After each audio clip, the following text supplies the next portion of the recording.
Okay. What's up, everybody? Sorry about that. I'm trying to get the camera and everything back good. Man, we back at it again, man. Thank you to everybody who's in here. Real quick before we get started, man. Everybody, let me know where you're from. Let me know where you're from. And if I sound good, put some ones in the chat. Put some ones in the chat. Today is going to be a dope conversation with an amazing person. Shout out to my guy, Busy Work Beats. I see you in here, Brody. I'm finna get you here in 1 second.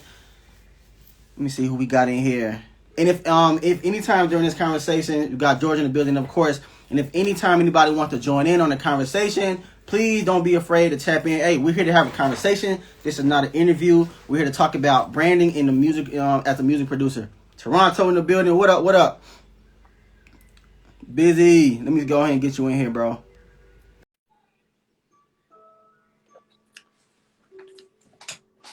There he is. Yeah, man. Can you hear me? Yes, sir. How I sound? Sound pretty good? Yeah, I was like, wow, this is the cleanest live interjection that I've done in a while. Usually it's like it goes all crazy and everything. Yeah, it's all scrambled and everything, but I'm glad you're in here, man. Hey, bro, I have a quick question. Every time you on live, your stuff sounds super crispy. How do you have it you have it through your headphones, or is it wired out?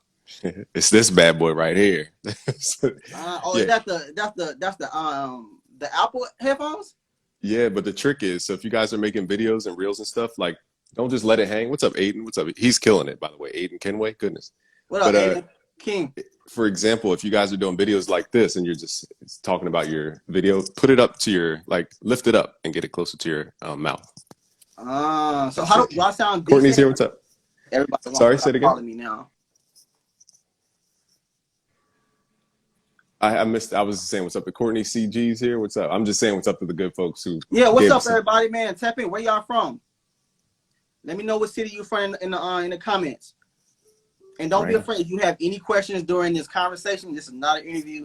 Any question you have during this conversation, don't be afraid to put it in that little question mark box right down there. I see a few people in here. Right. Shout out to everybody who's here. Shout out to everybody coming in. So first, man, let's go ahead and jump into it.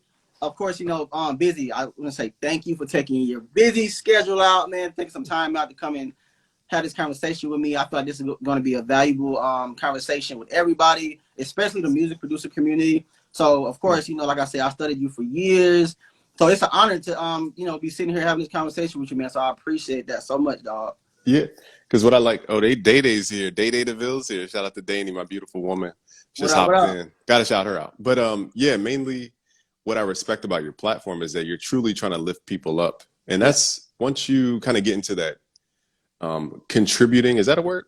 Like once you want to be a contributor to other people's success, you tend to, get with people who are like that. And you want to just give as much as you can. And that's what I respect about what you're doing.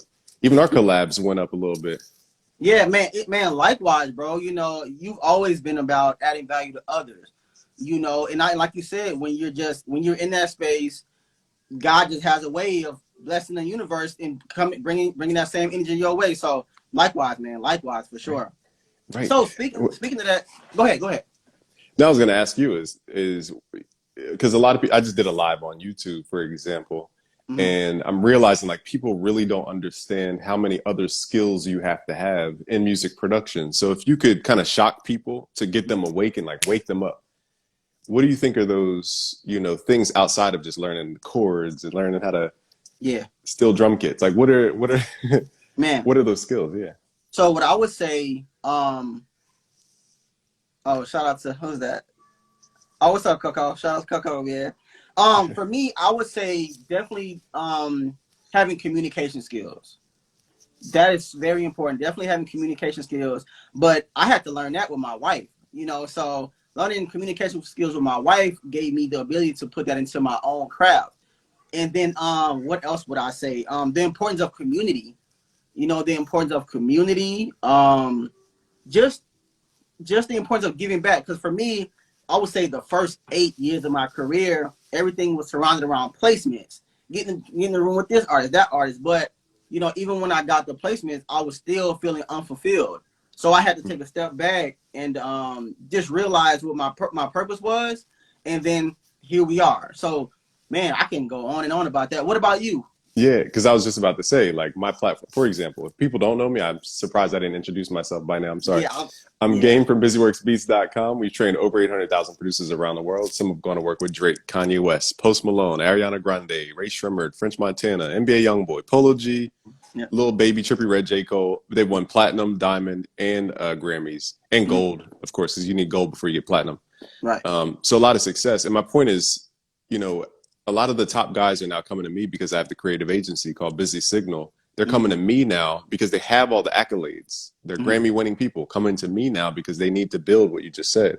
Yeah. Community, self foundation in their business, all the things you just mentioned, like have good communication with an audience. How do you leverage that to get sponsors, stuff like that? So, and that's called the Busy Signal agency, correct? Yeah, basically it's basically me, but I have Yeah. other partners that I got to be conscious of, conscientious of. Shout out to my mentor Chris Moyer, Max Novak is my other partner, and then Walter W. Brady. Okay. Got to shout those guys out. But yeah, exactly. Though I'm just reinforcing exactly what you just said. Yeah. So you have two? Was that two? Two. What's that? Skills. It was communication. I said skills, community. These days, content is king. I'm learning that a lot now, and I learned all of this, of course, through reading, my own research, studying you, and amongst other producers in that community. But I got more in depth with it when I started working with Eric Thomas and Nikki Saunders.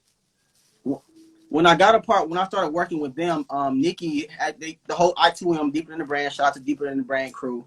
They started a course where it was basically surrounded around content creation, building community, how to reach this, all of those things that we mentioned. And then I started to realize there was so much more than just putting beats out. You know what I'm saying? It was just so much more. And watching Nikki Saunders take Eric Thomas to 500,000 plus followers during the pandemic, I was like, okay, it has to be something more and deeper than this. You know what I'm saying? So just studying behind her, that actually led me to being able to do what I'm doing now as far as, building a community, reaching out to guys like you, having conversations, being in rooms with guys like Inky Johnson, Eric Thomas, and all those guys. So, yeah, man. That's awesome. It's been an amazing journey so far. I love how your mindset shift, because you said a lot of key things, which is one is, and shout out to Sicky Beats. I just saw him pop it. Like all the people who have a name, Sicky Beats, CG. We saw Aiden was in here earlier, Day DeVille, myself, yourself. Right. You have to, I'm telling everybody else, they have to create some kind of differentiate. Like if everybody's doing the same thing, what is it's called a unique selling proposition that separates you from everybody else. Panorama, he has a YouTube channel going over mastering, high level mastering, like stuff me and you, I'm like, what, high level stuff. And with all these people, once they stand out, that's when they get those opportunities. And that's the counterintuitive thing. It's like, wow, you can control your own destiny now. You don't have to wait on, like Aiden's murdering the YouTube game right now. Like, no, and the reason, I just want to use him as an example. The reason he's killing it is because he's willing to do something that nobody else will do, which is sit down and just listen to every sound in a Travis Scott beat and break it down into a science. Like, here's the exact sound. Here's how you format it. Here's how to make a hit song, literally step to step.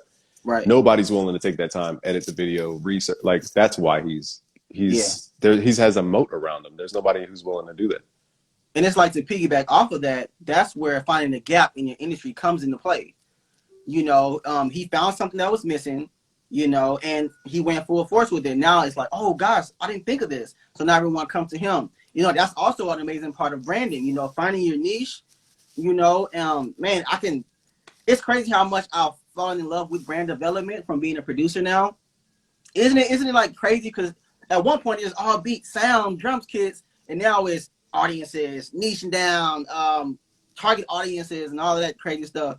Yeah. It's a whole new beautiful world, but you're able to do all of those things inside of being a producer. Right. Now, because I see you had the whole like gaming, you really have it down as far as like what people need to look cool. What are your goals? Like, where are you headed? Because I think where you're headed is important for people to know. If they're following a leader, where's the leader headed?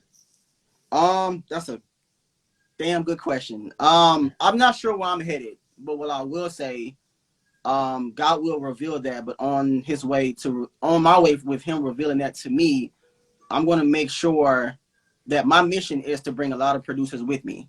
What that place is, I would say that place is freedom. And Love that. when I say freedom, I say, you know, there are so many music producers who are stuck because all they do is make beats and email them. All they make beats is upload and email, send this and that. There's so much more that a lot of these music producers aren't being taught. And I really feel I was meant to do that. And I Right. say that because, like I mentioned earlier, you know, I would get the placements. I would be in rooms with Jason Derulo. I would be here and there, but either the placements wasn't dropping, which our producers are so used to it, and when the songs did drop, I didn't feel any fulfillment. Now that I'm able to give back to the producer community, I get a high off of that. Like this interview, I'm getting a high off of this interview, and we haven't even gotten too deep into it yet. You know Right. what I'm saying? So my goal is to take producers to a new height of freedom, man. You know, being able to make music without having to make music for money. That's my goal. Mm. That's my Think goal. about it. The way you described it, Mm-hmm. Coco says to be a great leader, you not only lead, you have to serve, serving others in your community. For example, 100%. the story you just gave me is like Moses, for example. He took Mm. people, and she said you lead by example. Yep. So he took people from, I want to say Egypt or like the Pharaoh's land, right? He Yeah. took the prisoners from the Pharaoh's land Mm-hmm. and, made his magical spell, and then the water parted, right?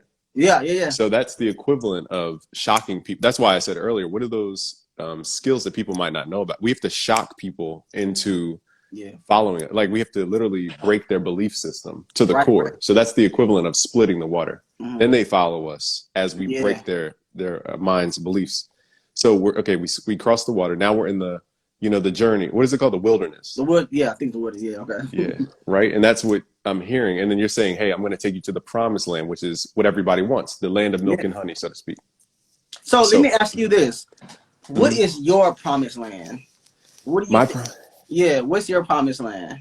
to me or the audience, because I To can give you. you both. This do to you and then the audience. To me personally, I just put a tweet out about this, and it's ironic because it's funny timing. But I basically said, you make money to buy stuff, to make more money, to buy more stuff. I'm like, when does it end? It's just Yeah. this endless, you're just doing things to then do the same things to do the same thing. Right. That's true. And That's I true. think that's a pointless, endless loop. Mm. So for example, I don't know if she's still here, but Day Day DeVille, for example, is my beautiful woman. Thank you for supporting me, baby. So Shout out to her. that's something you just can't, like, our connection is so ridiculously intense Yeah. that you start to see everything else for what it is, if that makes sense. Nah, Like, I yeah. 100% get it, man. I'm about to hit 9 years of marriage, Oh, wow. 3 kids, one on the way, due any day. So I definitely understand it, bro. I understand it. Okay. Congratulations, having a family. That's something nobody can buy, like, no matter what. Man. Think about it. I mean, really just like think for a second, right? It's 400 trillion to 1, the odds of being born. Mm. Okay. And then you have the woman's choice. So at any point in time, she can reject your seed or your birth. For example, you walk up to her, she could reject you. You go out on dates, she could ghost you. You propose to her, she could decline the marriage. You get married, she could get a divorce, Right. and then on and on and on. Yeah. So 400 trillion times to 1 times all those points of rejection. So that's something that you literally can't buy. And that's You can't. amazing. You know what I mean? And that's another, not to cut you off, sorry to cut you off. That's another thing that I want to teach the producers in our community too. You know, everyone thinks that placements and selling beats is the end all be all. You know, because at the end of the day, once you do that, then what?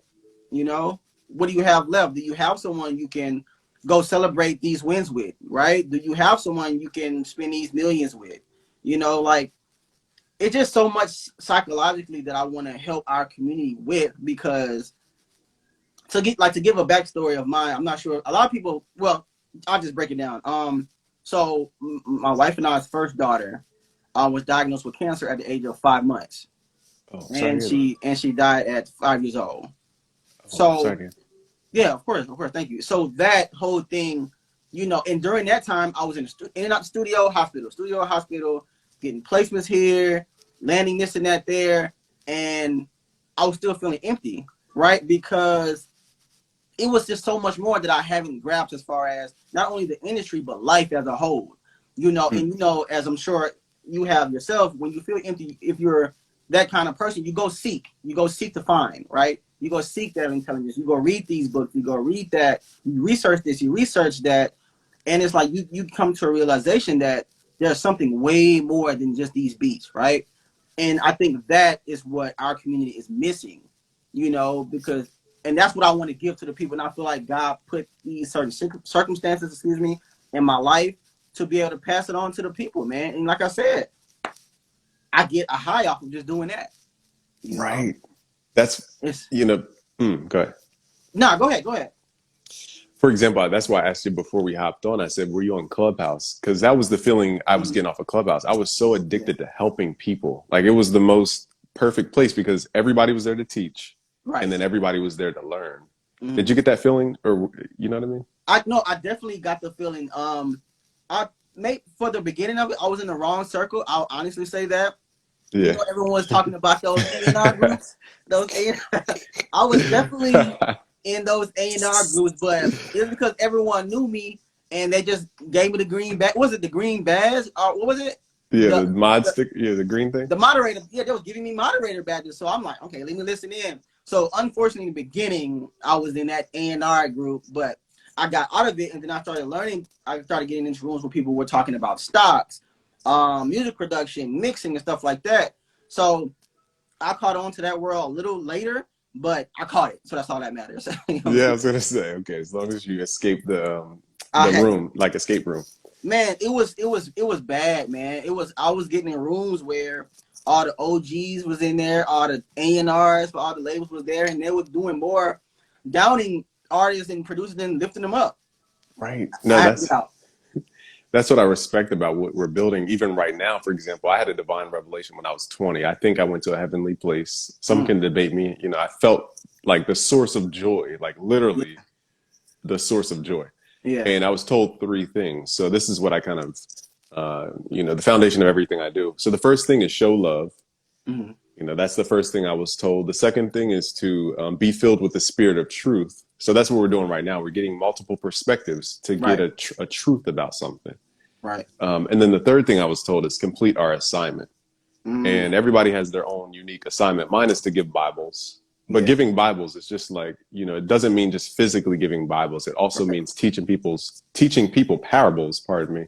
You know, the whole message of the stories. And that's kind of my goal. Because you asked me what's my end goal. But funny enough, here's what I found. I meant to tell you this. Is I thought that my audience wanted to get platinum plaques and make millions and have recurring revenue for the rest of their life and then sell it off to a VC in Wall Street. But then I found out that people want to be cool. That's their goal. Like, their goal is not money at all. They want to be socially cool. So they want the Drake thing to look cool. That's literally their goal. So with that, I know you counter it, because looking cool is not the overall goal, right?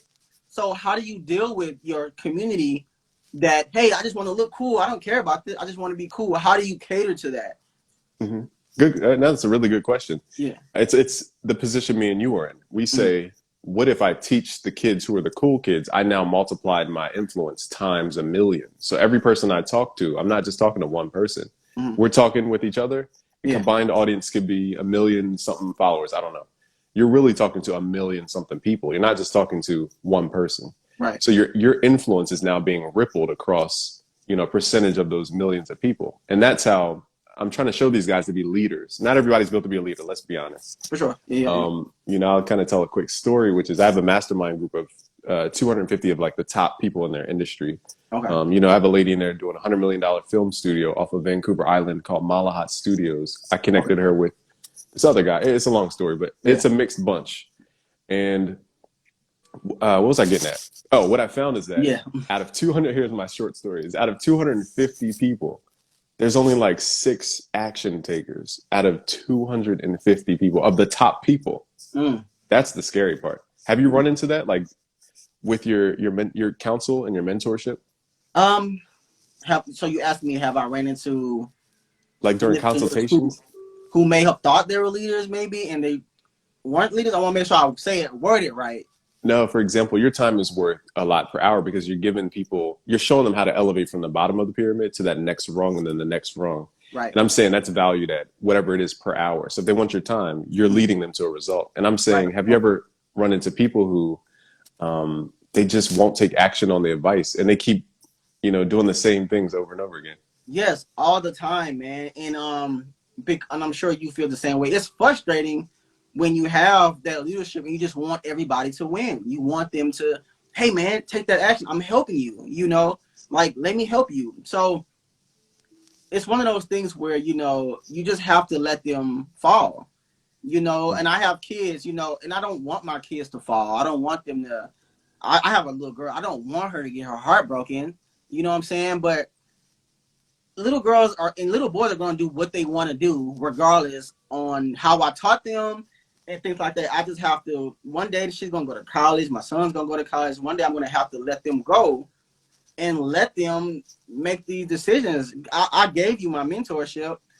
What you do with that is solely on you, but I feel good on my end and with God that I did my part, so, but that's why I just always try to check in with those individuals. It's not that many, but there are some who don't listen, if I'm listening.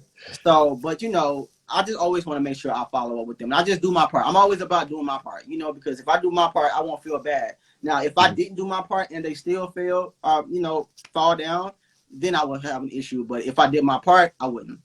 Yeah, I think that's part of a leader is we're so empathetic that we want to protect everybody around us. 100%. And then when we can't protect those people, it literally drives us crazy. At least me. It does. It definitely does. So I guess my question to you, same scenario, how do you assist those who you've given the blueprint to, but just don't take action? What are your next steps with that? Well, one, I have to ask, I was saying this on YouTube on a live. I was basically saying how we have to understand the intent and the motivation of our customers and clients. There's three main motivations. This is what I was trying to describe earlier. Okay. There's money motivated, aka wealth. People just want wealth and to grow financially. Yeah. There's relationship motivated. So this is where I'm motivated. I'm not motivated with money. It's just, it doesn't do anything. But having a woman who like Danny, for example, that's it's just nothing better to me. So that's relationship motivated. Then you have health motivated people. So those three buckets, once we see where people are motivated, then we can better communicate. And what was your second part to that question? I lost it for a second. What's the second step what's the next step for leading those who do not, you know what I'm saying? Blueprint. Sorry, my brain was, okay. No, that's cool. I do all the time. So those three motivations. And then the main thing, this is what I do all the time, is I shock people out of their beliefs. Because the thing holding people back is their current belief system.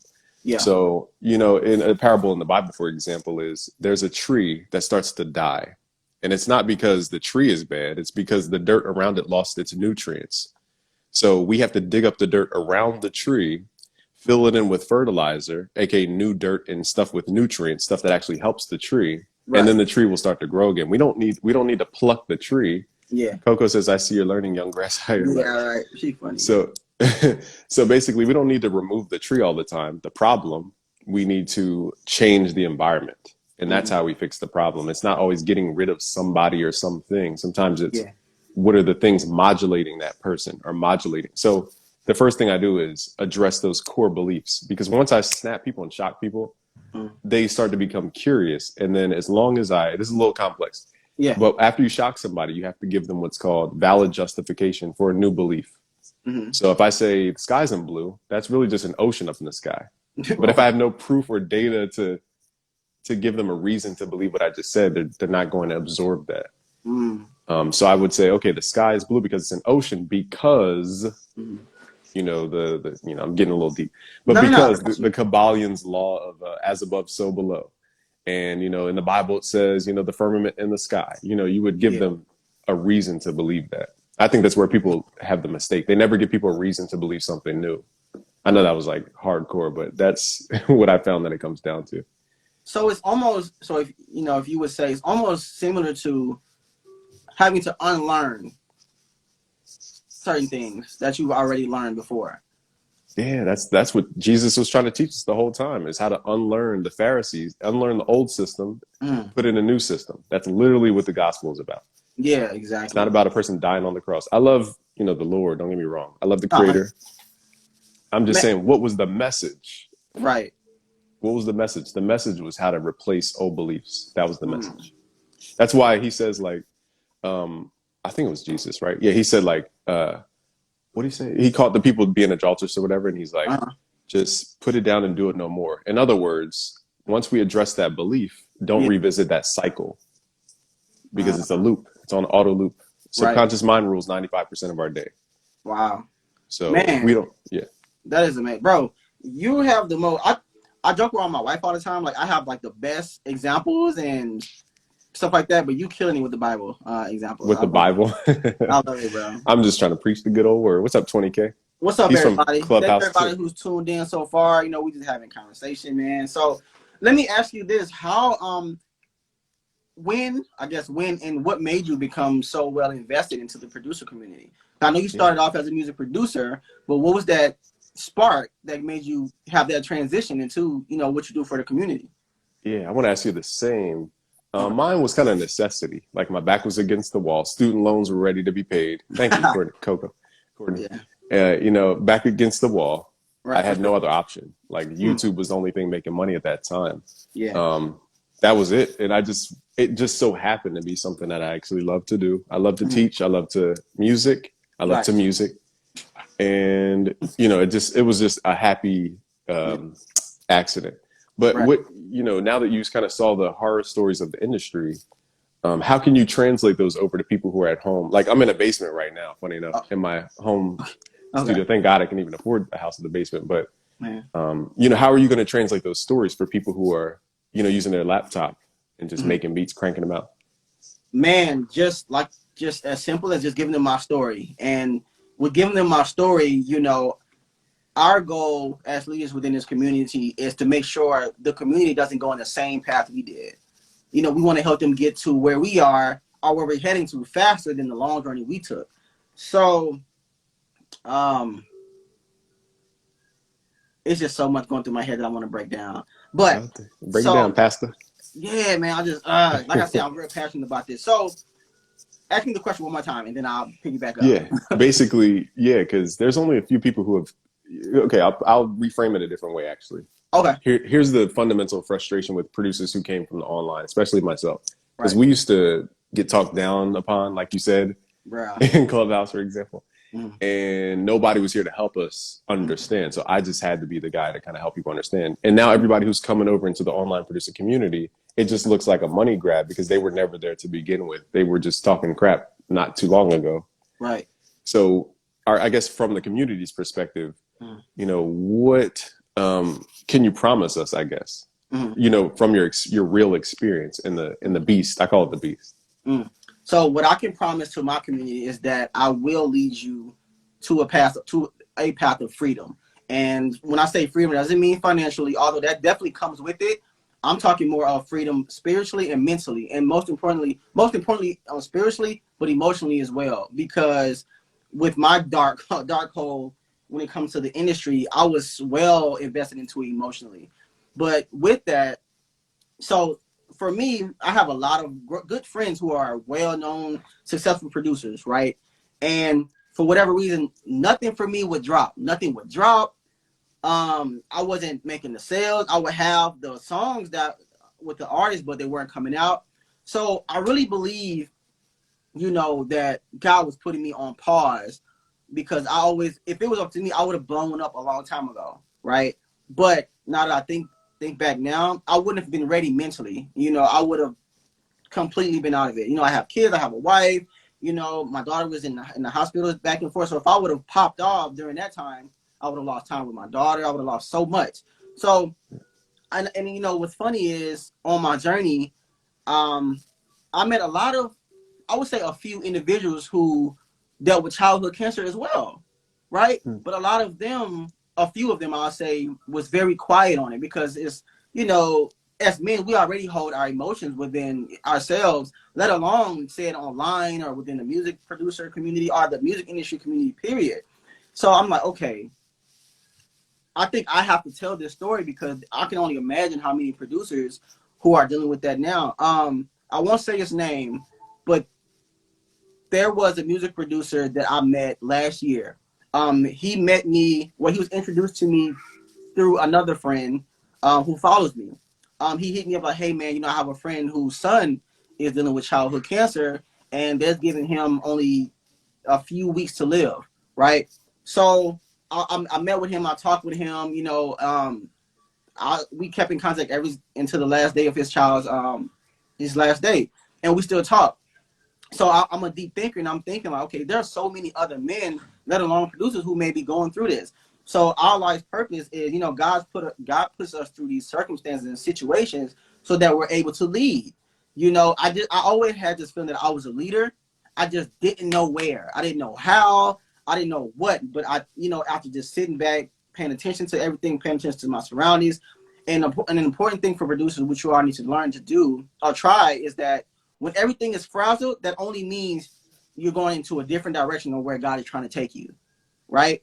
So sometimes you just have to sit still and listen. I know you want to hurry and get the placements. I know you want to hurry and get the YouTube views, the stream, the this or that. Sometimes you have to sit still and listen, and I guarantee you when you listen, bro, when I listen, I'll say, I'm talking off experience. When I listen, everything opened up for me. Everything opened up. Everything. Yeah. Forgive me, my phone went on 20% and blocked the whole screen for a second. Oh, no, it's cool. It's cool. Yeah, exactly. It comes down to, they call it teachability index. How well are we in our receiving this? Like, for example, you talked about, the story of the commonality of childhood cancer, for example, and, helping people get through that. As a leader, I learned this. It's accountability, or excuse me, what's the word? It's oh man, it's something comes with accountability. It's another word that starts with A, but it means like leadership comes with accountability. And it starts with an A for some reason. Yeah, not access, but I wrote it on Twitter. It was a nice little poem, excuse me. But basically, leadership comes with accountability, and part of that is, can we handle this emotional stress? Like literally, I had people call me it had to be 4 people in a month that were ready to take their life or thinking about it. And like, you have to be so emotionally dense that doesn't modulate us. I've had a guy literally, I'm not going to, out the person, but, they were married and everything. And, called me up just hysterical, like crying on the phone. This is the first time I've talked to the guy, and he's a known guy. It's not like some random person. Yeah, for sure. And, I had to talk him through like reconsidering getting back with his family over the circumstance, and I'm going to leave out the details, but it was like for real. I'm not a, what are those negotiators from I'm not like the negotiator on the phone type of guy. So, but sure, it's just life created so much density in our character. That's what I think you're getting to, is how to build up people's inner character. Yes. Okay. Yes, most definitely. Hold on. Let me see. Let's read a couple of these comments, man, because I see it's getting over. Let me see. Yeah, forgive me, chat. I have not seen the chat. I kind of peek at it every now and again. Right. Let me see. I think we can say after this question, can you talk about how to start a room studio with bare minimum? Let's see. We can probably touch bases on that if you like. Bare minimum. So like let's get more into the conversation a little bit more, and then we're gonna ask questions in a few minutes. Okay, guys? For sure. Yeah, I'm all here. Give me a fire emoji if y'all with that. Give me a fire emoji in the comments if y'all with that. Stephen Dent is here. What up? Yeah, we can even hop into QA here. I mean, we could talk anytime. We can go do live. Yeah, let's hop in QA. Do you have a few on your end? Because I have a few on my end. Let me see. I never did this before. I got you. Yeah. Hold on. All right, cool. Here's one. DJ Verlito, excuse me if I'm pronouncing it wrong, said, X, can I be a producer without keyboard knowledge?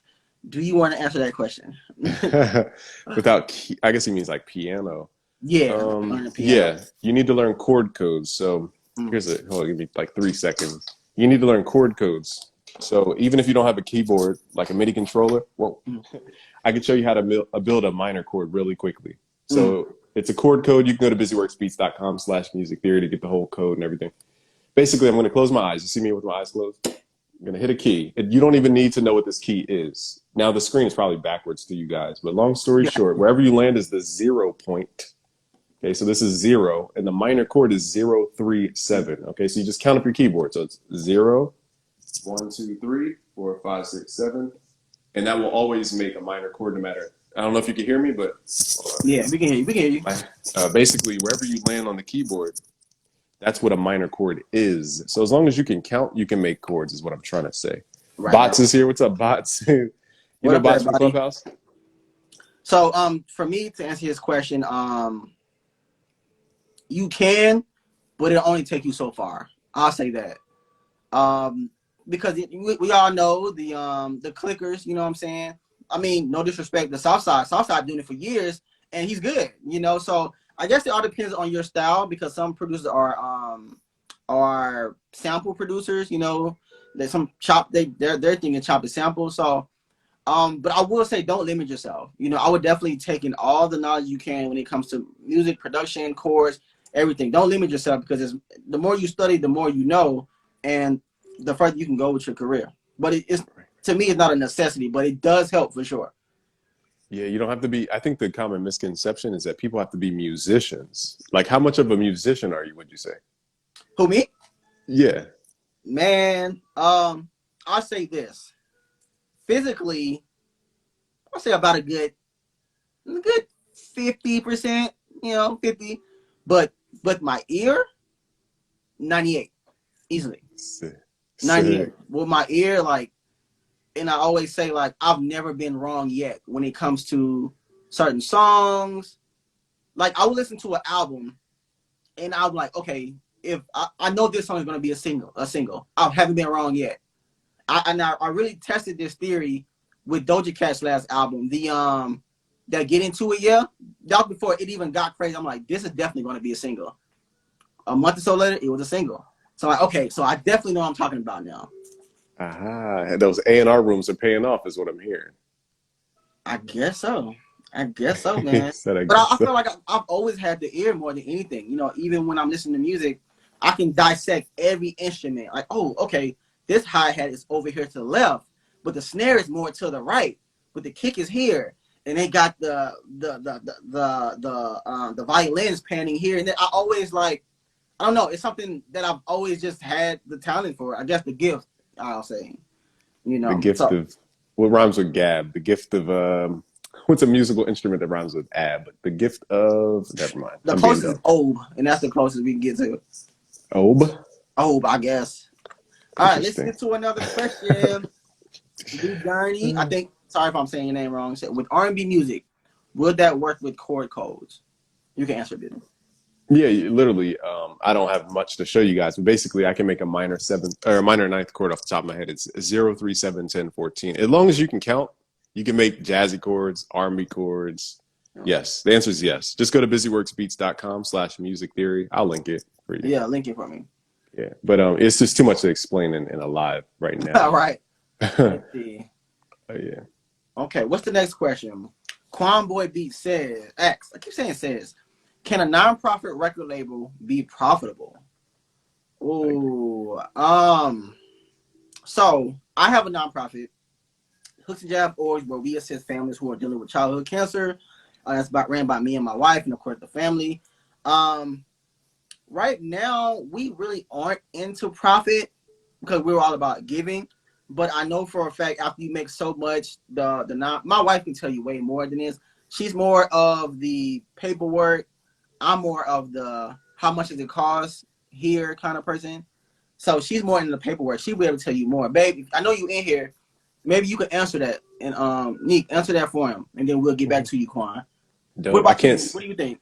Yeah, I can't see the list of folks who's in here, but shout out to my baby. She's still here, Danny. I can't see the list of people anymore, but it was something about nonprofit and It said, can a nonprofit record label be profitable? well, the secret to nonprofits is that corporations have to get rid of money by the end of the year to make it non-tax or to avoid taxes basically. Right. So that's where nonprofits come into play. They become a legal write-off for some of these companies. So the whole game of like nonprofit is to position themselves against really big corporations who need those tax write-offs. It's a very specific set of corporations, but that's the game of nonprofit. So I don't know if that person's they probably don't, they're not going to take it to that level. Most likely, like, it seems like, Yeah. It's a very That's a great specific question. business model. Yeah. It's a very specific.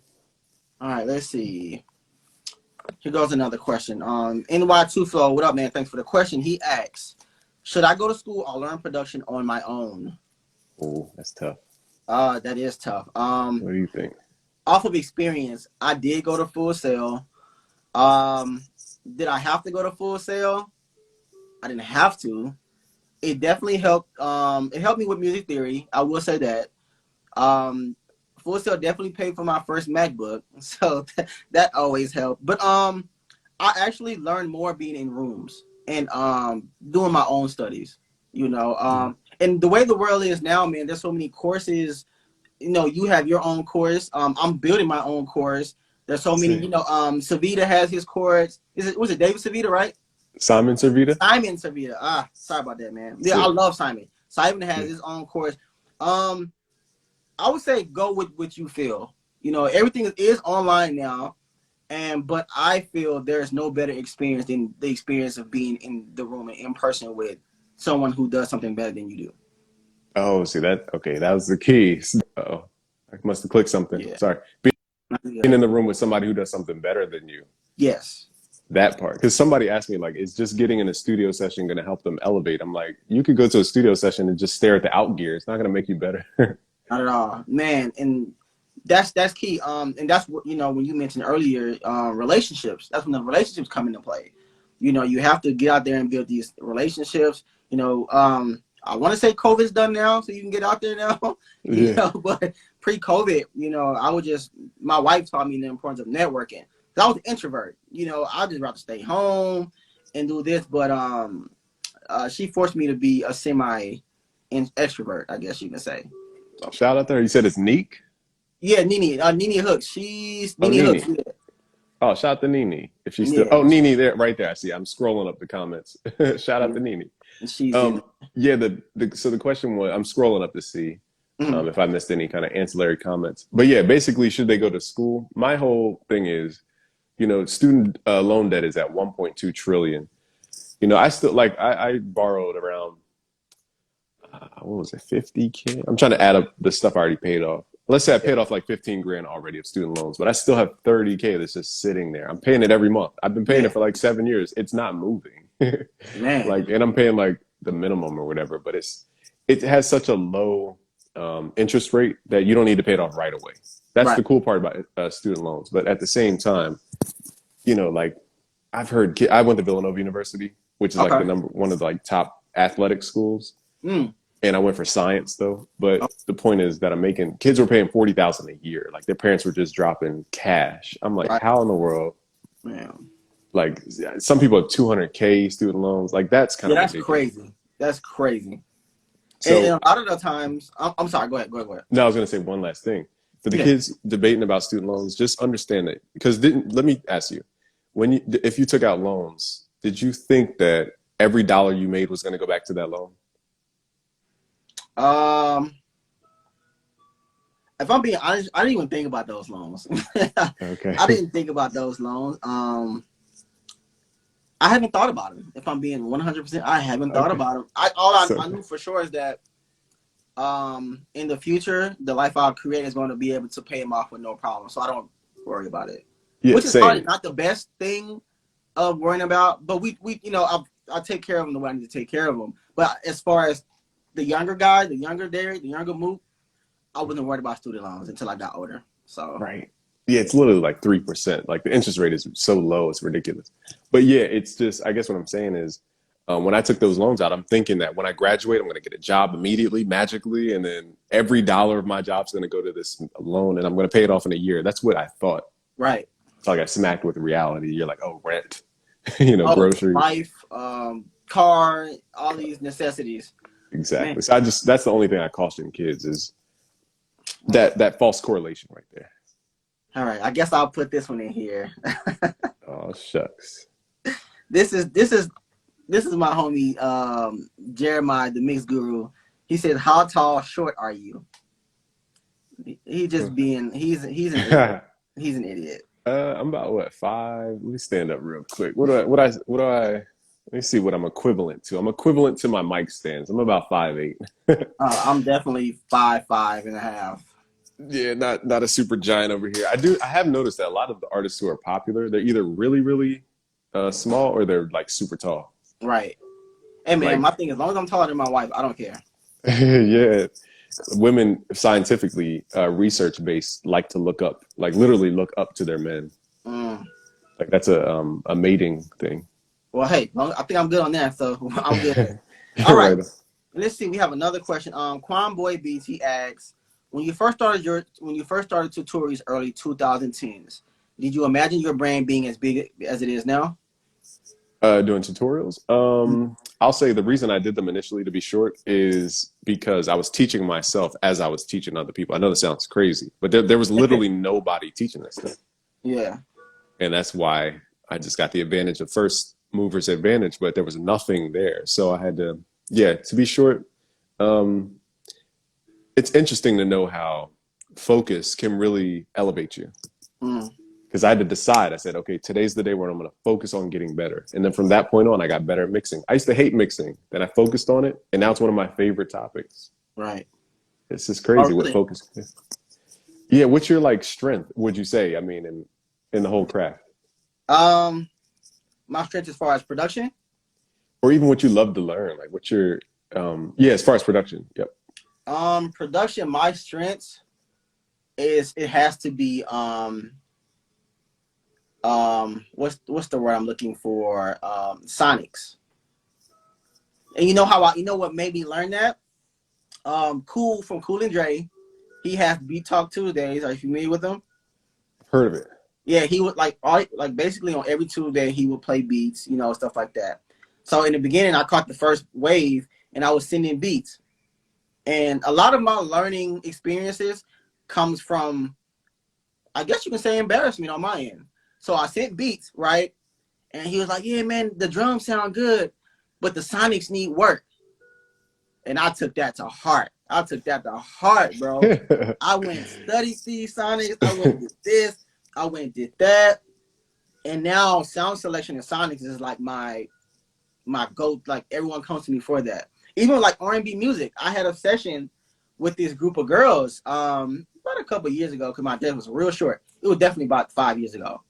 I got in there. They say they want R&B beats, so I'm getting in there. To me, R&B was just melodic sounds with hard drums. So I'm playing at least 10, 15 beats. And then I stopped. So I'm like, okay, what y'all think? All three of the girls said, do you have anything less trappy? Oh my God, bro. It hit me in my soul, bro. So ever since then, R&B. So now it's funny because everything I was doing was trap. Now everything I'm doing now is R&B and pop. And I'm starting to transition into K-pop. Yeah. No, I love the K-pop transition. That's gonna be fun. I can't see the chat anymore. The chat froze on my side, but Oh, yeah. yeah, I'm just letting people know, like, if they're saying anything, I really can't see anything. Let me scroll. But yeah, even going back to your story, I was just letting people know. But even Okay. going back to your story about the trap thing, yeah, that's one thing that turned me off from producing for other folks is that you can literally spend 8 hours on something, Yeah. present it to them, and be like, "This is my masterpiece." You present it to somebody, and they're like, they just want you to skip it in like the first 3 seconds. Bro, right. So we have one guy, he says he needs his question answered, please, because he has to sleep. It's 1 a.m. in Morocco. So let's get that question. Okay. He asks, so he says minimum material, thank you in advance. So I'm thinking he like minimum material needed for his studio room in his room. Minimum material. Do you mean Like equipment, maybe? equipment, or are you speaking as far as acoustic treatment? Yeah. The short, I mean, really, like, I really went through this to even create a product around it. The long story, a laptop is literally all you need to make beats. Yeah. Now, if you want to record, you got to get an audio interface and then a microphone. Yeah, it's really a laptop. It's just people want to think they need more. So they're like trying to find, you just literally don't need anything except the laptop and like a pair of these headphones. Yeah. Bro, I heard those headphones are the best headphones to mix in. Somebody told me that. I'm like, I never heard that one before. They do, yeah, they do something around the low mids that they kind of cut it. Yeah. So you can't hear it. So it sounds way cleaner on these. So yeah, so to answer your question, man, you really just need a laptop and a good pair of headphones.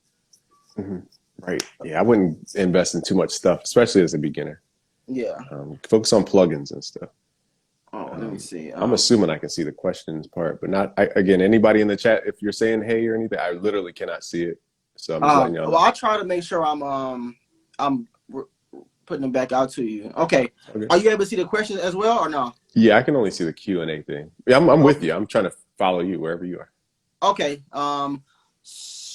Okay. I'm not sure how to pronounce your name, so I don't want to bash it. He said, "Do you think people from other countries can achieve great success?" I am Iranian.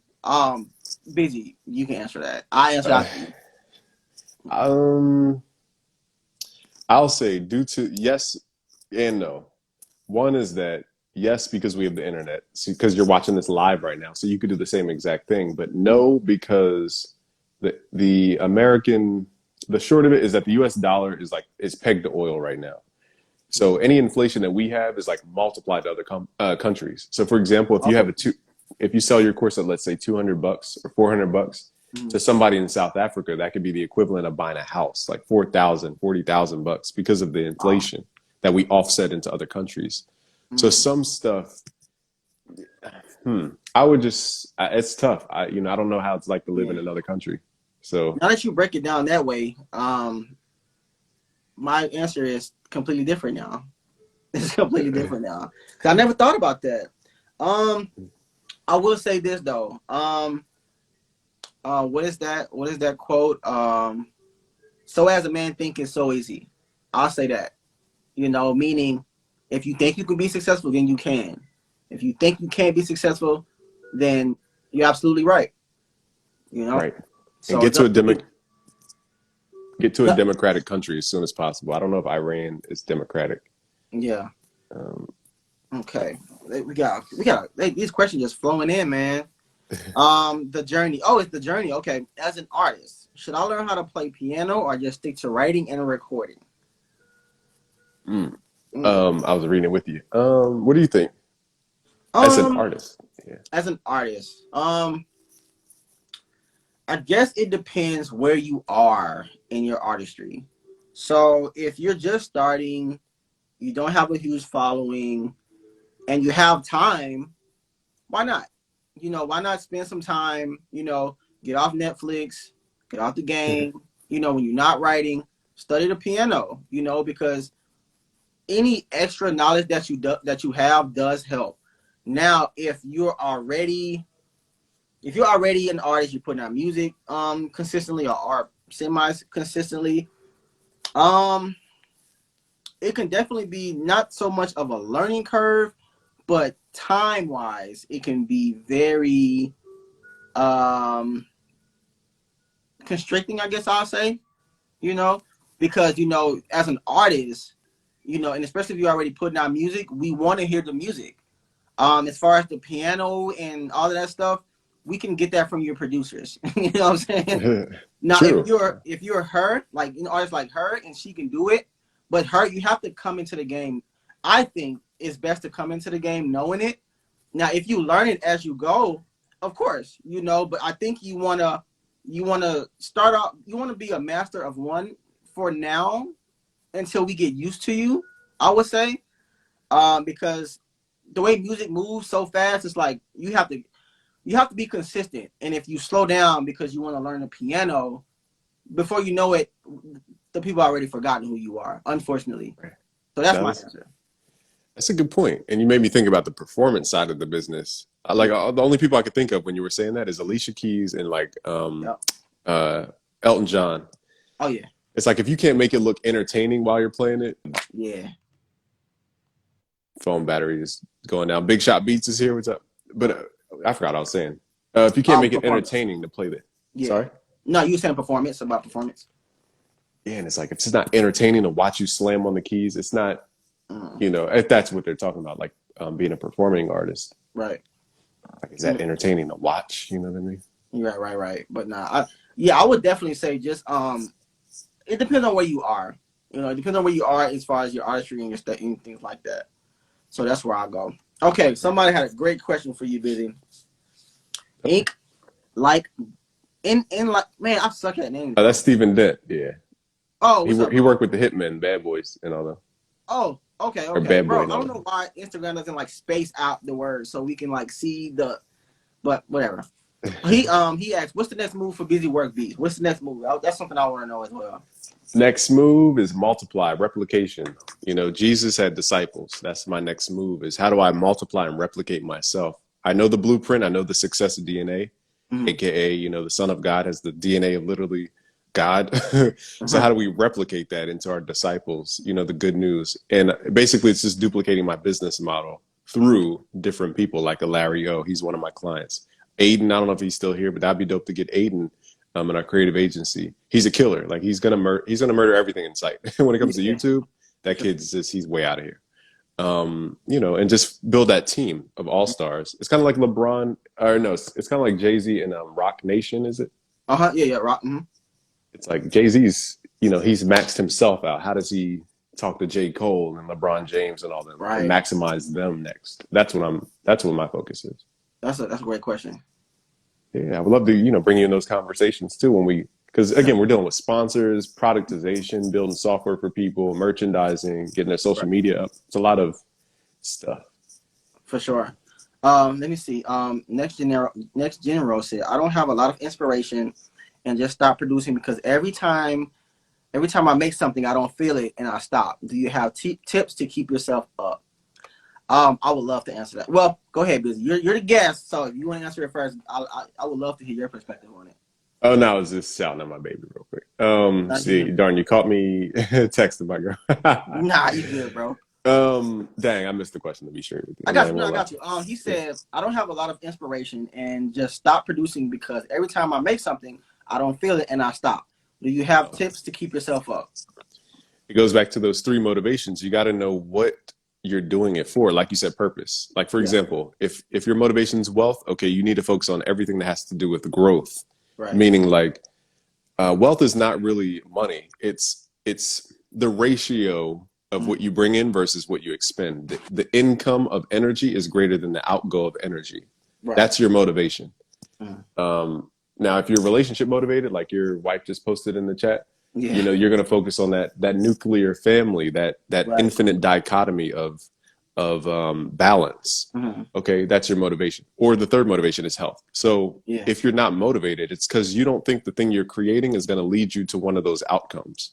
So for example, when I'm trying to get fit, I want to see that guy's 6-pack abs program. I want to see his 6-pack abs, or like if he's just flabby and like myself, I'm not the most ripped person in the world. But if the guy is saying, hey, you'll get 6-pack abs, but he's like flabby, you're just not going to do it because you don't see the outcome. You don't see a purpose for the action.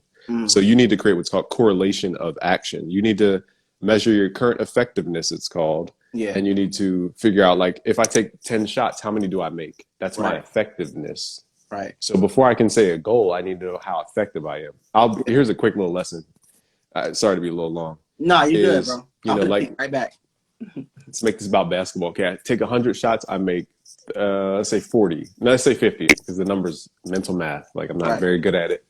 Okay, you make 50 of the 100 shots. That's 50%. So in order to make 1,000 shots, I know I have to shoot 2,000 times. Now you know the amount of effort it takes to get you the outcome that you're looking for. If you never measure your effectiveness or your percentage of success, you're not going to understand how much effort it takes to get you to where you're trying to go. And then hence you stop doing the things and you get dissuaded. You know what I mean? Like if you didn't know you just had to take one more step to burn 1,000 calories, you would just give up. So that's your who was it again? I'm sorry. That was Next General. He just commented down there.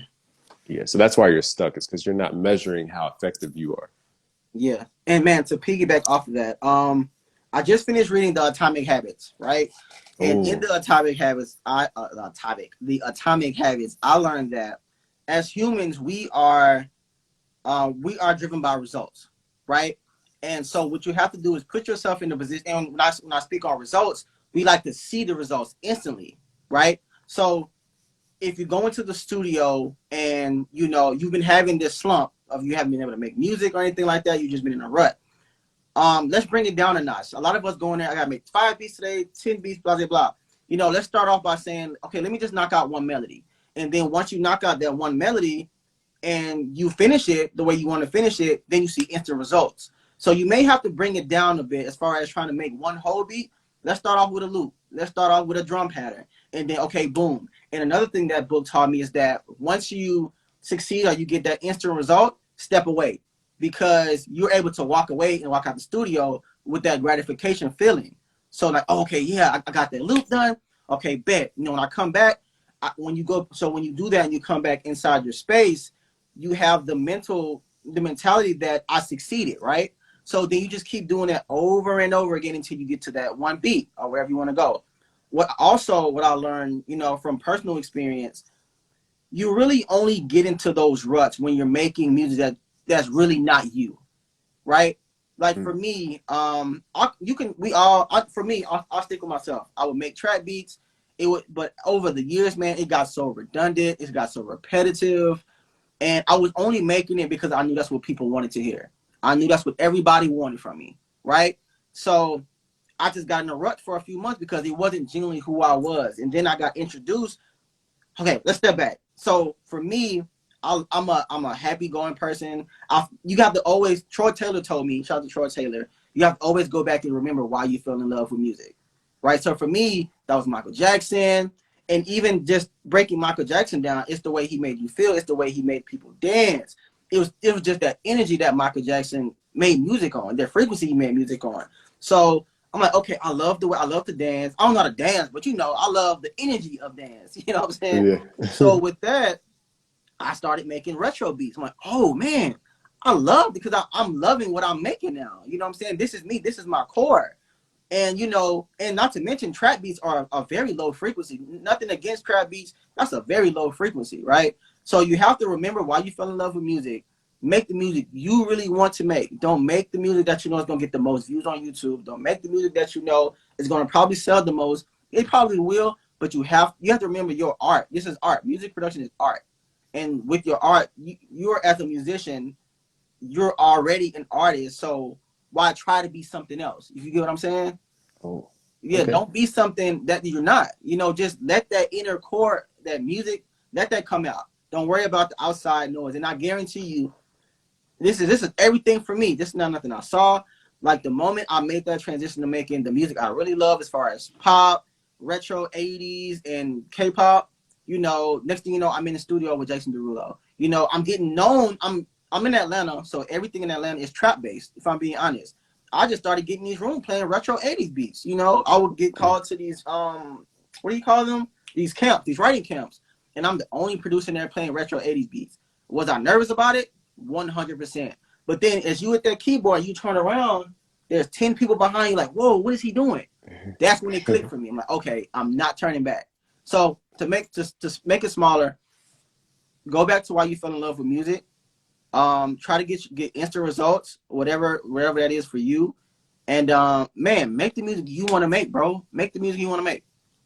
Because you reminded me of that Tory Lanez album, that themed album. That went nuts. That sound was like it made me, like you said, I was walking yesterday listening to Dirty Diana by Michael Jackson because it was on shuffle and it just happened to pop up. Yeah. I was like, this is what got me started. Exactly what you just said, literally. Yes, bro. Like it's a whole different, again, it's magical. It's magical. That's a great word, magical. It's magical. I forgot what was the core of that question though? Like the motivation part? You understand how he was stuck in a rut and he had to get out of it and things like that. My bad. I made a mental note. I didn't write it down. That's why. There's a book called, for those who want to understand this concept, it's a book called Mastery by George Leonard. So it's called Mastery by George Leonard. In the book, it talks about the phases. So it's too much to explain on live, but basically you start at 0, you go up to a peak. This is the honeymoon phase of business, life, whatever. Right. You go up to a peak and then it goes down a little bit because there's a problem or an obstacle. Okay. So most people freak out when it goes down because they think everything in life just goes up into the sky. Right. But it goes up and it comes down a little bit. So let's say you reach 100% and then you go back to 90. And that's where they freak out and they either quit because they're dabblers or they just freak out and they don't know what to do. So again, you start at 0, go up to 100, you go down to 90 and you stagnate. So you were saying how you were making trap beats so long. Yeah. You were stagnating. You felt stagnant. Exactly. And this is where it's called the learning phase. So most people quit during this phase. They quit because they don't understand that they have to learn a lesson at this point. Right. And then once you learn that lesson, then you open up a new peak, and that new peak hits you at 120. And long story short, you come down to 110. Yeah. And as long as your future peaks, as long as your future troughs are higher than your past peaks, that's what growth is. Yeah.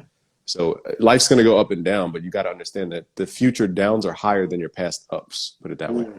So, so as far as your community, what tips or tools would you give your community that who may be experiencing that downward slope, and they're on the edge, like, man, that's not working. You know, I haven't sold a beat on BeatStars in like 2 months. You know, what tools or tips would you give them to keep going forward? Yeah. First thing is, again, what do we need? We need to change the environment of our stuff. Something in the environment. Remember, I said the tree. It's not that we need to pluck the tree, aka throw away the whole beat site. We need to dig up the dirt around it, aka the beliefs or the systems around that tree, the beat site, and put in fertilizer. What is fertilizer? It's something that has nutrients in it. Now, what is nutrient? I mean, we can get so deep. What is nutrient? You know, what's nutrient in soil? It's phosphorus, nitrogen, oxygen, and carbon, I believe is another component that plants use. So we need to introduce these things that build up the component level of our business. Where's the traffic coming from? The folks, here's the point, because there's a lot to go through. But basically, we need to put focus, which is like water on a plant. Now that water goes into the ground. And what it does is, this is the law of attraction, for example. The water goes into the ground and it goes out to seek those nutrients and pull them into the roots. So the goal of focus is not for you to force nutrients. It's to actually go have the universe seek the angels to help you, the catalysts to help you pull in those nutrients, the things that you need to grow. Then as long as the soil around the tree is right, aka the belief system, aka your behaviors. Because again, I can give someone a $5 million right now, and if they don't know how to behave with money, they're going to throw it all away. Right. So it's not that they need more nutrients; they need to learn how to keep the nutrients. So the same, I'll put it in without being esoteric. People need to 10x their customer experience. That's what they need to do right now. Sometimes you don't need to get new customers; you need to revisit the people who already traded with you and say, how do I make this 10 times better so that you become my marketing force and you go grab me another customer. Man. So I went a little. No, that was great, but that was real good. Man, this is an amazing conversation. I pray and hope everybody who's on here getting a lot of value from what we're doing. Thank you guys. I don't want to hold you too long, but this convo is getting good, man. So I got a few more questions. I know since we're speaking on well, hold on, let's get to the chat. I'm trying to shout out my girl again. Hey, shout her out, man. Yeah, hey, Day. So, okay, we got one guy. He said, any tips on how to get placements for new producers? Man, go ahead, bro. No, I was going to let you kick it off because I'm the most anti in the industry person. Okay, this is what I got to say about placements, bro. Get out of that rat race. It is a rat race. Everybody's going for the same thing, but you have to remember that you have to really pay attention. A lot of producers pay attention to the thing that's on the surface. And what's on that surface? Placements, right? They don't see how that producer, let's use Turbo. I love to use Turbo as a perfect example because I knew Turbo years ago, and before Turbo was Turbo was with Gunna years before Gunna was even Gunna. So this whole thing with placements, everyone wants to go for the Drakes, the Migos, the Lil Babies. That's cool, and if those opportunities do present themselves, definitely go for it, 100%. But the true strength and power with being a music producer is being able to develop an artist, right? Being able to come up with an artist is the key. And I've solely, completely made a whole 180 with my career. I no longer seek the big placement. Now, like I said, I have a lot of friends who are huge on that side. And if they present opportunities to me, of course, I'll do it. But my main goal and will I have full fulfillment is being able to build with an artist.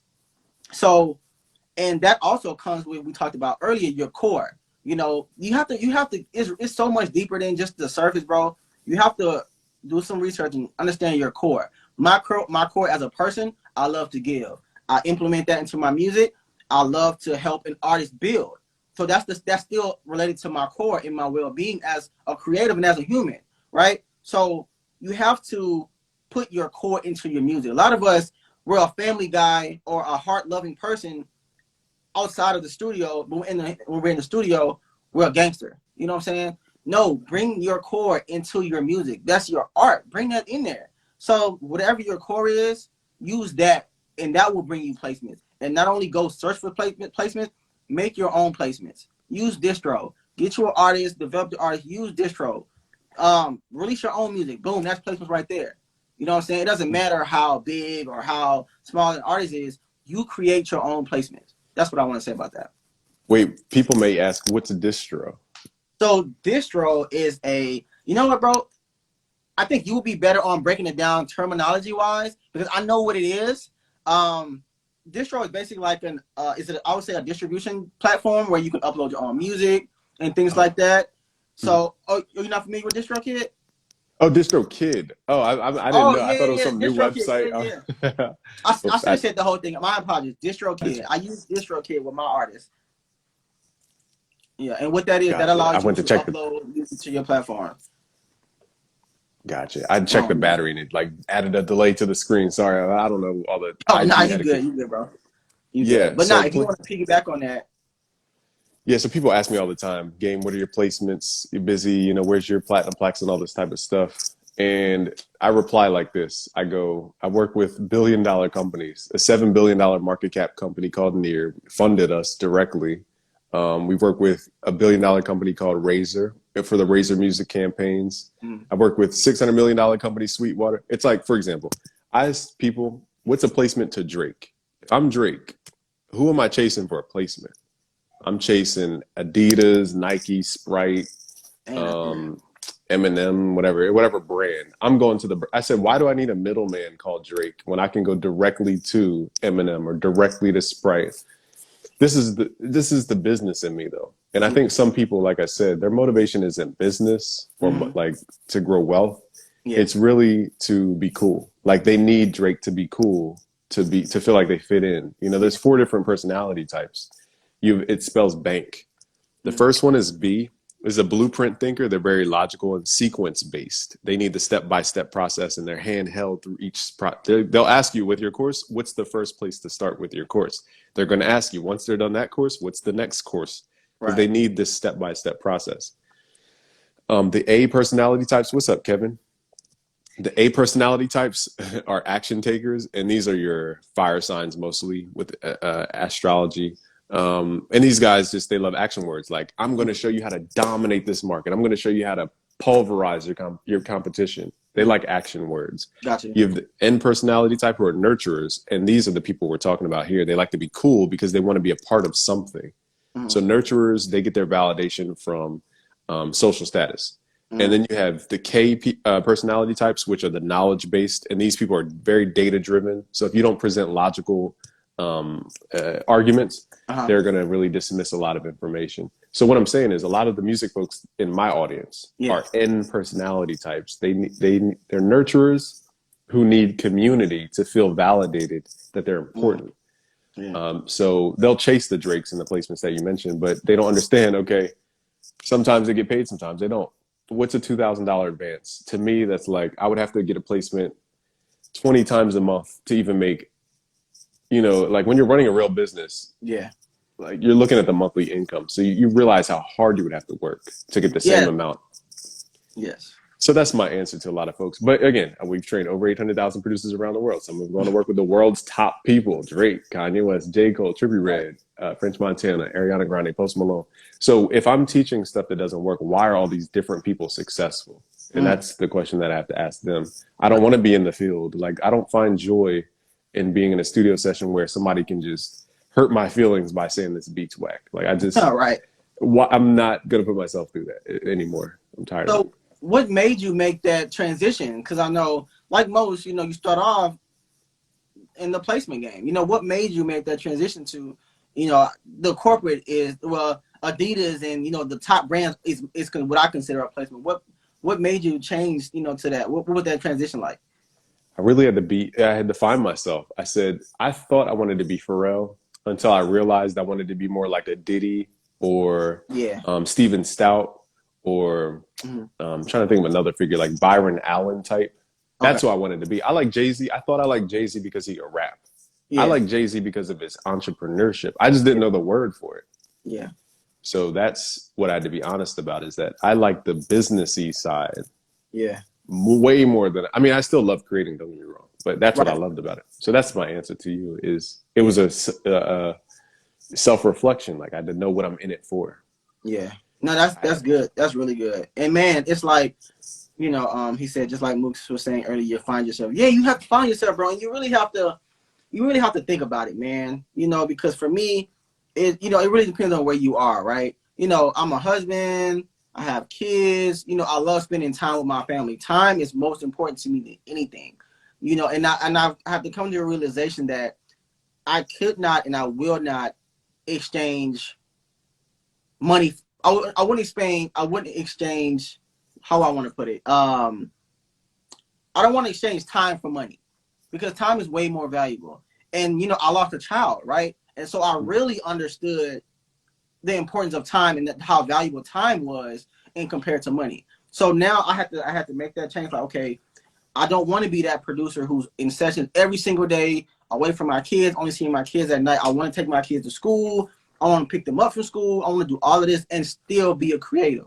So you have to base all of that around your current circumstances, or the circumstance you want to be in. Because like I said, if you have to ask yourself, if I blow up now, will I be happy?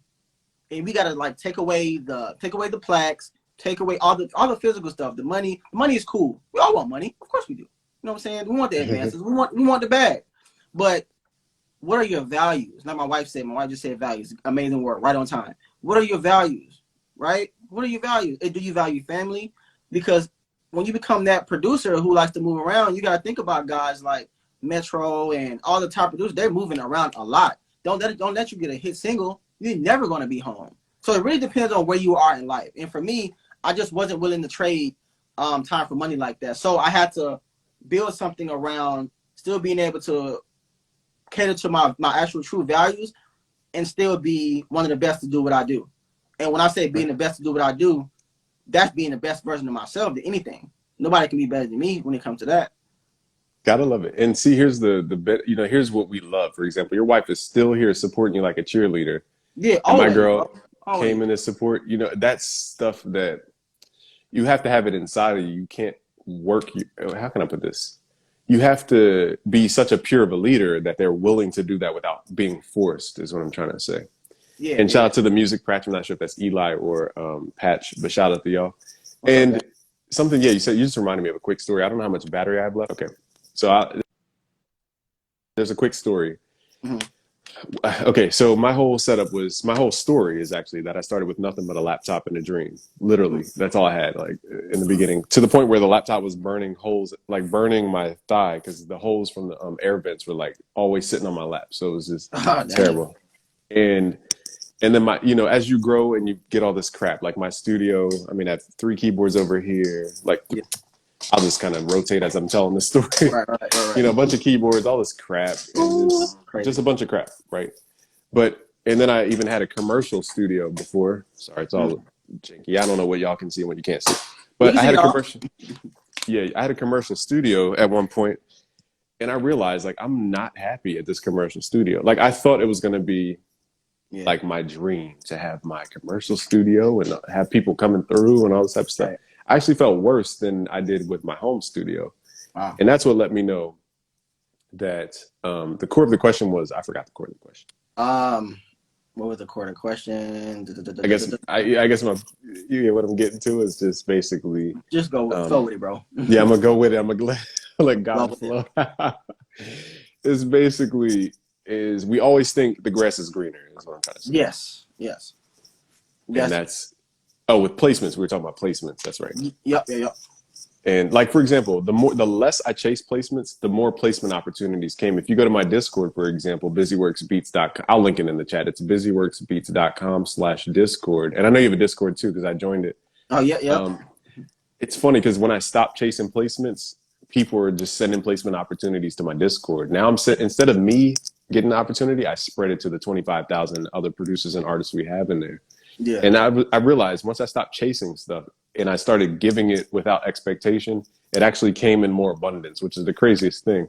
Yeah. And I'll tell a quick, little anecdote is that there's a guy from, one of the, let's say 1500 or nothing, the crew. Yeah, yeah. I hooked them up with an opportunity because I was on Clubhouse talking business with this girl, and she was so distraught. She needed help for this big festival thing. It was called Field Day in Denver, Colorado, in the MLB stadium that they had. It was like the big field day during the pandemic. And it was a huge event with all these celebrities and stuff. And I basically, just because I was willing to talk to somebody that day, and because they were so distraught, they were like, hey, you want to help? And then instead of me doing the opportunity, I passed the opportunity worth many thousands to another top producer, and then they handled that. So I actually passed the placement. That just came out of thin air. There's no like system unless you're with a publishing company or you're signed and all this, where you're getting put into sessions by your lawyer. Then I mean, like, people don't realize lawyers create a lot of the sessions that these guys are in. Yes, definitely. That's a whole nother live right there, bro. Getting in these rooms, that's a whole nother live right there. Maybe I can get you on with my mentor and business partner. His name is Chris Moyer. He's been in the entertainment business for 25 something years. Yeah, I'll speak with him. I'm with it. Sick. Yeah, my battery is like about to evaporate. All right, cool. Let's go ahead and get you up out of here, man. So man, first of all, Busy, man, this was amazing, bro. I hope and pray everybody got some value out of this. Tell them where they can follow you at. I know you just put your Discord in there. Make sure you follow Busy on his Discord. What is it? What's your Discord, bro? Give everybody. I know you put it in the chat. Yeah, here's the hyperlink for it, but I don't know if you can Google it. Yeah, just go to busyworksbeats.com/Discord. There you go. So just try it out. Yeah. It may or may not work, but either way, just Google it if you can, or watch my YouTube. Just Google Busyworks Beats and just research me as if you are a job looking to interview somebody new. Right, man. Insane, man. You can I just started my Discord. Shout out to Busy for being one of the first guys to follow, as always. Just DM me podcast. DM me podcast where I make sure if you catching this interview a little later. This is a whole conversation. This wasn't even an interview. If you missed this conversation and you want to check it out, I'm going to upload it tonight. It'll be on my podcast channel. That's youtube.com/the Coach Mook podcast. I'll make sure I'll send it to you. Just DM me podcast in Discord, and I'll send you all my links to everything. Again, Busy, man, this was love. I appreciate it. I'm definitely tapping in with you very soon, man. So get that battery charged up, man, and we'll chop it up offline again, bro. Thank you. I'm probably like a square at this point on your screen. All right. God, you good, bro. But hey, man, thanks again, bro. Everybody, y'all have a good night. If y'all need us, y'all know where to find us. We out. Peace. Thank you. Yep.